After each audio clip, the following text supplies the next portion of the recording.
La rencontre entre Damiba et les ex-chefs d'État Blaise Compaoré et Jean-Baptiste Ouédraogo continue de susciter de vives réactions au sein de l'opinion publique.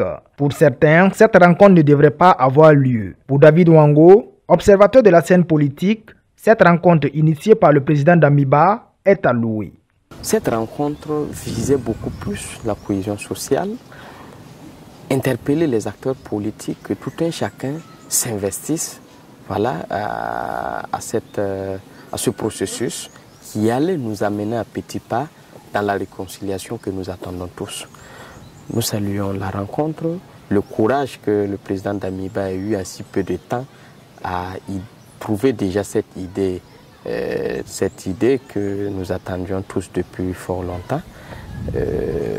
Vivement que ça nous permette de dégager un chemin vers une cohésion sociale réelle, une réconciliation de tous les Burkinabés. L'absence de l'ex-président Kaboré et les autres chefs d'État à cette rencontre est déplorable selon David Wango. Mais pour notre analyste, il n'est pas trop tard. Il faut prendre les situations cas par cas pour mieux comprendre. Je suis de ceux quand même qui ont apprécié la sortie, même si ses partisans, je veux parler du président Roch, ses partisans ont essayé de détourner un peu l'attention de l'opinion, pour parler d'un refus, pour parler d'un blocage. Non, dans la conférence de presse qu'il a accordée aux journalistes, il a clairement dit, par rapport à ce qui lui a été adressé, c'est tout à fait une démarche louable. Il s'inscrit dans cette dynamique. Mais il était face à une situation où il n'a pas vraiment voulu qu'on use de la force pour le faire partir. Bon, le président Michel, pour ses raisons de santé, le président Isaac Zida pour des raisons administratives, c'est vrai. D'aucuns diront que si vraiment il y avait la volonté, tous pouvaient faire partie. Mais déjà, vous voyez, le président Damiba l'a souligné, le président Kafando lui a envoyé un message de soutien, de solidarité à l'initiative prise. Nous regrettons vraiment que ces gens ne soient pas de la partie, mais ils peuvent toujours se rattraper, ils peuvent toujours se racheter parce que c'est tout ce que le peuple veut. Maintenant, lorsqu'il y a des critiques pour parler un peu de la procédure, parce que tout un chacun voudrait qu'on aille à la réconciliation. Il y a des chemins, il y a des étapes à ne pas franchir. Et là, nous appelons ces gens à soumettre leurs recommandations afin que nous puissions aller à une sincère réconciliation. La résolution de la question sécuritaire est l'ultime combat pour lequel nous devrons tous nous unir. Pour notre observateur, l'heure est à l'union sacrée entre les fils et filles du Burkina Faso. Il y a l'impression que les gens ne mesurent pas un peu l'ampleur.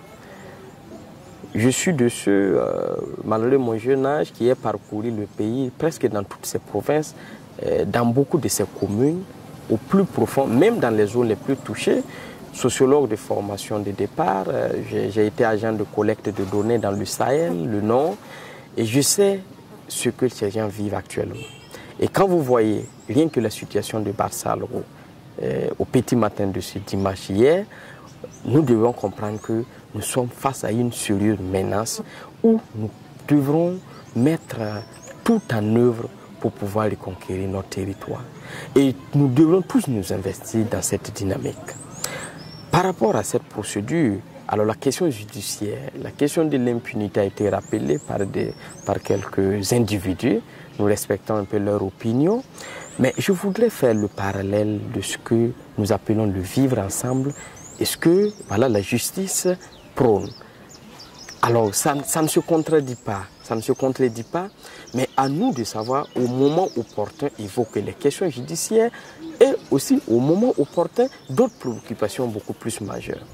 Je vais prendre pour référence la question d'un litige foncier dans la zone de Pazani où le PAN, le président Bala, il y a eu une tentative d'aller à quelque chose du vivre ensemble plus qu'une décision judiciaire.